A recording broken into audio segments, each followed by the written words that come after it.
सुप्रभात विद्यार्थियों आप सबका स्वागत है आपके अपने YouTube channel Hindi classes NCERT and RBSE for मेधावी कौशिक। विद्यार्थियों, मुझे पूरी उम्मीद है कि आप घर पे हैं, स्वस्थ हैं, आपका अध्यापन का सुचारू चल रहा है। जैसा कि आपको विदित है, मैं आपको हिंदी पढ़ा रहा हूँ। हिंदी के अंदर आज का हमारा प्रकरण है वो है क्लास 9 कोर्स बी सपस चैप्टर नंबर 6। और चैप्टर नंबर 6 कौन सा है? शुक्र ताय के समान। कौन सा है भाई? शुक्र ताय के समान। और देने लिखना कौन है? स्वामी आनंद। लिखना कौन है? स्वामी आनंद। शुक्र ताय के समान जो पाठ है, विद्यार्थियों से संबंधित कई भाग बनाकर मैंने अपलोड कर दिए हैं। आज मैं इससे अगला भाग लेके आया हूं। जैसा कि वो पता है, जो लेखक है स्वामी आनंद, वो इस पाठ में बता रहे हैं कि शुक्र ताय के समान व्यक्ति को क्या आना चाहिए? अपने मार्ग पर एकदम क्या आना चाहिए? तटस्थ रहना चाहिए कि हमें काम करना ही है। और व्यक्ति जब महान काम कर पाता है जब व्यक्ति के जीवन की समस्याओं को कोई और व्यक्ति आ कहता है कि मैं ये समस्याएं नहीं लूंगा, तू अपने जीवन के कार्य में लग जा। तो इसी प्रकार से विद्यार्थियों, अगर मेरे द्वारा बनाई वीडियो पसंद आई है तो इसे ज्यादा लाइक कीजिए, कमेंट कीजिए, शेयर कीजिए। विद्यार्थियों, चैनल पर अगर आप नए हैं तो चैनल को तुरंत सब्सक्राइब कर लीजिए ताकि आपको याद हो पाए। देखिए, शुक्र ताय के समान महादेव स्वामी आनंद इस बात में बता रहे हैं कि व्यक्ति क्या कर सकता है? व्यक्ति महान काम कर सकता है। व्यक्ति महान काम कर सकता है। कोई भी व्यक्ति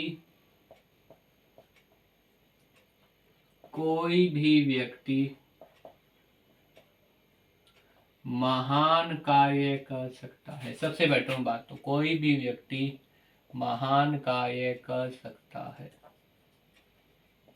कोई भी व्यक्ति क्या कर सकता है? महान कार्य कर सकता है।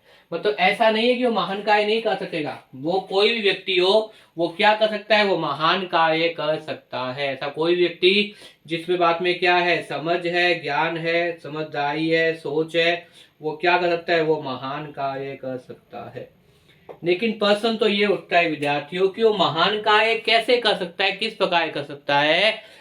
क्योंकि व्यक्ति महान कार्य कभी कर सकता है जब व्यक्ति के जीवन की संकटें, तनाव, मुसीबतें कोई अन्य व्यक्ति आकर अपने कंधों पर ले ले कि मैं इस प्रकार से जो है वो आपकी समस्याओं को अपने कंधों पर ले लेता हूं, तो आप महान कार्य कर लीजिए। और व्यक्ति क्या होता है? जब वो अपने तनाव, अपनी मुसीबतें जीवन के अंदर सबके आती है, जब वो अपने तनाव मुसीबतों से दूर होता है तो अपने कार्य में तन से लग जाता है, 100% देता है। और जब वो 100% देता है तो निस्संदेह अपने कार्य में क्या है? सफल होता है। तो इसके अंदर एक उदाहरण भी दिया गया है। इस बात को बताने के लिए उदाहरण किसका दिया गया है? उदाहरण दिया गया है आपके सामने किसका? महात्मा गांधी का।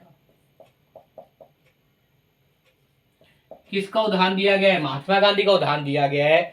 जो महात्मा गांधी का उदाहरण दिया गया है, तो महात्मा गांधी के उदाहरण देते वक्त वो बताते हैं कि महात्मा गांधी ने कौन सा महान कार्य किया है। महात्मा गांधी के द्वारा किया गया महान कार्य कौन सा है? देश की आजादी। महात्मा गांधी ने कौन सा महान कार्य किया? सबको पता है, देश की आजादी। प्रश्न तो यह है कि महात्मा गांधी ने महान कार्य किया कैसे देश की आजादी का? क्योंकि महात्मा गांधी के जीवन में जो तनाव थे, मैंने बताया था, जीवन में जो भी तनाव या कह सकते हैं मुसीबतें, या आप कह सकते हैं मुसीबतों के साथ परेशानियां, ये जो जीवन में महात्मा गांधी के जीवन में तनाव थी, जो मुसीबतें थी, जो परेशानियां थी, वो कौन ले लेते अपने कंधों पर? बताइए। अपने कंधों पर दो व्यक्ति ले लेते हैं। पहला व्यक्ति है महादेव देसाई और दूसरा व्यक्ति है बिहारी नाथ।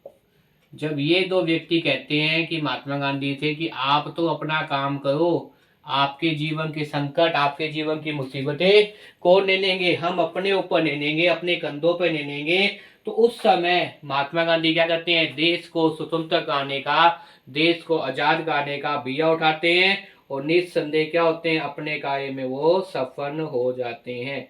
क्यों हो जाते हैं? क्योंकि महात्मा गांधी को पता था कि मेरे जीवन में आने वाली जो तनाव है, जो संकटें हैं, जो मुसीबतें हैं, वो कौन ले लेंगे? वो अपने कंधों पर महादेव देसाई और भाई प्यायनान ले लेंगे। जब महादेव देसाई और भाई प्यायनान क्या करते हैं, अपने कंधों पर ले लेते हैं तो देश की आजादी में अपना योगदान देने का प्रयास करते हैं, तो आप समझ जाइए लोग क्या होते हैं, बहुत ही महान कार्य करना प्रारंभ कर देते हैं।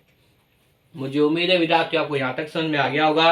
अभी जो महादेव देसाई के बारे में बताया था इससे पहले वाली वीडियो के अंदर, तो अब देखिए विद्यार्थियों इस प्रकार की वीडियो के अंदर, बिहार उत्तर प्रदेश के हजारों मील लंबे मैदान गंगा दूसरी नदियों के परम उपकारी सोने कीमत वाले गार्ड के बने हैं। आप सौ को चल लीजिए, रास्ते में सुपारी फोड़ने लायक एक पत्थर भी कहीं मिलेगा नहीं। इसी प्रकार महादेव के संपर्क में आने वाले किसी को भी ठेस या ठोकर की बात तो दूर, खुदाई मिट्टी या कंकरी भी कभी छूटती ही नहीं थी। उनकी नीमन प्रतिभा उनके संपर्क में आने वाले व्यक्ति को चंद और शुक्र की प्रभा के साथ दूधों में नहा देती थी।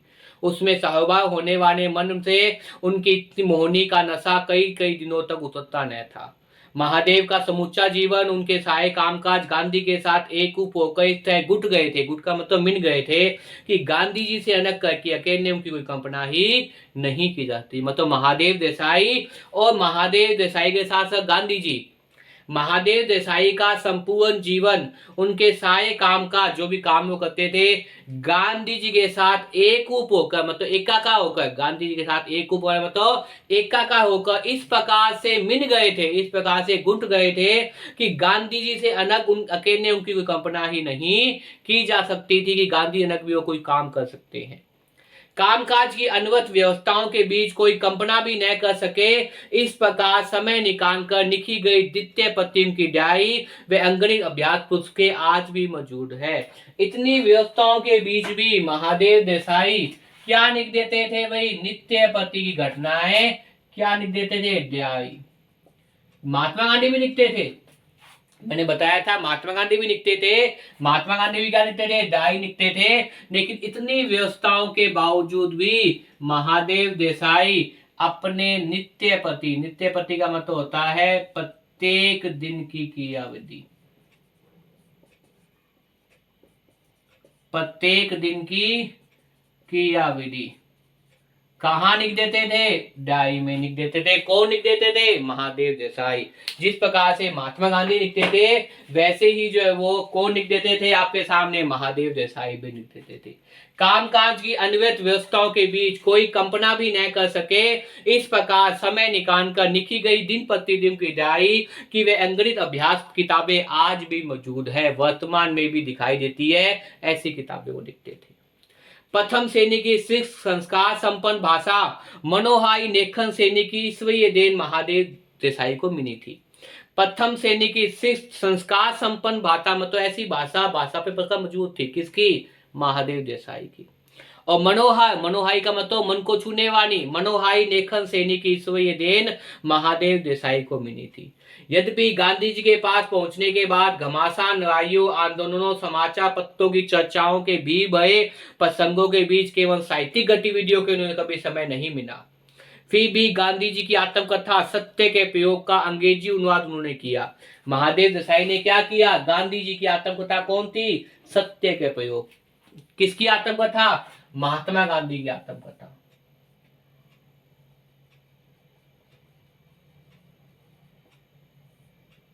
महात्मा गांधी की आत्मकथा कौन सी है, महात्मा गांधी की आत्मकथा है विद्यार्थियों सत्य के प्रयोग। कौन सी है, सत्य के प्रयोग।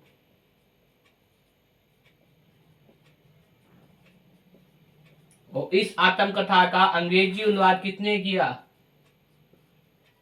इस आत्मकथा का अंग्रेजी अनुवाद करने वाले कौन थे, बताइए, महादेव देसाई। कौन थे भाई, महादेव देसाई ने इतनी व्यवस्थाओं के बावजूद भी, इतने कार्यों के बावजूद भी जो महात्मा गांधी की आत्मकथा है, कौन सी है महात्मा गांधी की आत्मकथा, बताइए, सत्य के प्रयोग। कौन सी है महात्मा गांधी की आत्मकथा, सत्य के प्रयोग। उस सत्य के प्रयोग है उसका अंग्रेजी अनुवाद किसने किया, महादेव देसाई ने किया। इतनी व्यवस्थाओं के बावजूद भी महादेव देसाई ने महात्मा गांधी के जीवन से जुड़ी हुई उनकी जो आत्मकथा थी, आत्मकथा का मतलब होता है विद्यार्थियों व्यक्ति के जीवन से मृत्यु तक के कथा को समय के रूप में लिखना। एक तरह से याददाश्त के रूप में लिखना। तो महात्मा गांधी लिखा था सत्य के प्रयोग, इसका अंग्रेजी अनुवाद, अनुवाद क्या है, दूसरी भाषा में, हिंदी भाषा से दूसरी भाषा में अनुवाद किया, उसी भाषा में किया, अंग्रेजी भाषा में। किसने किया भाई, महादेव देसाई ने किया। मुझे उम्मीद है आपको याद हो गया होगा, क्योंकि पता है पढ़ाने का एकमात्र उद्देश्य है कि आपको साथ साथ में याद हो। तो देखिए, प्रथम श्रेणी की शिष्ट संस्कार संपन्न भाषा और मनोहारी लेखन श्रेणी की ईश्वरीय देन महादेव देसाई को मिली थी। यद्यपि गांधी जी के पास पहुंचने के बाद घमासान लड़ाइयों, आंदोलनों और समाचार पत्रों की चर्चा के भी बड़े प्रसंगों के बीच केवल साहित्यिक गतिविधियों के लिए उन्हें कभी समय नहीं मिला, फिर भी गांधी जी की आत्मकथा सत्य के प्रयोग का अंग्रेजी अनुवाद उन्होंने किया, जो नवजीवन में प्रकाशित होने वाले मूल गुजराती की तरह प्रत्येक हफ्ते यंग इंडिया में छपता रहा। मतलब यंग इंडिया के अंदर उनका अनुवाद क्या है भाई, छपता रहा। किनका अनुवाद क्या है, महादेव देसाई का। और ये अंग्रेजी अनुवाद कहाँ छपा, यह अंग्रेजी अनुवाद कहाँ छपा, यंग इंडिया के अंदर। यह अंग्रेजी, ये कहाँ छपा, ये छपा यंग इंडिया के अंदर। जो पत्र चल रहे थे उन पत्रों के अंदर क्या है, ये अनुवाद का है, छप गया। फिर भी गांधी जी की आत्मकथा सत्य के प्रयोग का अंग्रेजी अनुवाद उन्होंने नवजीवन में प्रकाशित होने वाले मूल गुजराती की तरह हर हफ्ते यंग इंडिया में छपता रहा। बाद में किताब के रूप में भी उसके अंग्रेजी संस्करण पूरी दुनिया के देशों में विकासित हुए और बिके। बाद में क्या है, किताब के रूप में, बाद में किताब के रूप में उसके अंग्रेजी संस्करण क्या है, संपूर्ण दुनिया के देशों में प्रकाशित हुए और खूब बीते। बाद में उसके जो है वो अंग्रेजी संस्करण क्या है, अंग्रेजी रूप जो है वो बाद में उनके अंग्रेजी रूप अनेक भाषाओं में प्रकाशित हुए और खूब बिके विद्यार्थियों।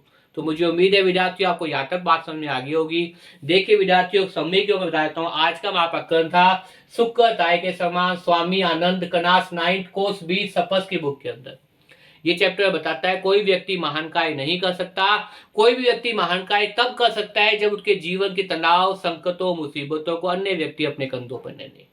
तो महात्मा गांधी के जीवन के अंदर बात की जाए तो महात्मा गांधी ने देश को आजाद कार्य संबंधी महान कार्य किया था, लेकिन वो महान कार्य कैसे कर पाए, क्योंकि महादेव देसाई और आपके सामने भाई प्यारेलाल ने उनके जीवन की संकटों, मुसीबतों को अपने कंधों पर ले लिया। इतनी व्यवस्थाओं के बावजूद ही महादेव देसाई ने क्या किया, गांधी जी की आत्मकथा कौन सी थी, सत्य के प्रयोग का अंग्रेजी अनुवाद किया। और जब अंग्रेजी अनुवाद किया तो अंग्रेजी अनुवाद कहाँ छपने लगा, गुजराती के संस्करण के अंदर यंग इंडिया में आर्टिकल छपने लग गया। और बाद में उन पेजों को क्या किया, किताब की ओर प्रकाशित किया। उस किताब की भी क्या हुई, बहुत बिक्री हुई। लोगों ने उस अनुवाद को पढ़ा, अनुवाद को पढ़ने के साथ साथ गांधी जी के बारे में जाना। और इस पाठ में ये बताया गया है कि महादेव देसाई और महात्मा गांधी जी दोनों इस प्रकार से मिले हुए थे अपने कार्यों के अंदर, इतने ज्यादा मिले हुए थे कि महात्मा गांधी के बिना महादेव देसाई कल्पना करना भी क्या है, व्यर्थ जान पड़ता है, निरर्थक जान पड़ता है। कई नहीं सकते आप ये कल्पना कि महादेव देसाई और महात्मा गांधी क्या है, अलग अलग दिखाई दे रहे हैं। तो विद्यार्थियों, मुझे उम्मीद है आपको यहाँ तक ही बात समझ में आ गया होगा। विद्यार्थियों, अगर मेरे द्वारा बनाई वीडियो पसंद आ रही है, आपको साथ साथ में याद हो, आप लोग चाहें तो इसका स्क्रीनशॉट ले सकते हैं, चाहो तो इस प्रकार से जो है वो नोट कर सकते हैं विद्यार्थी।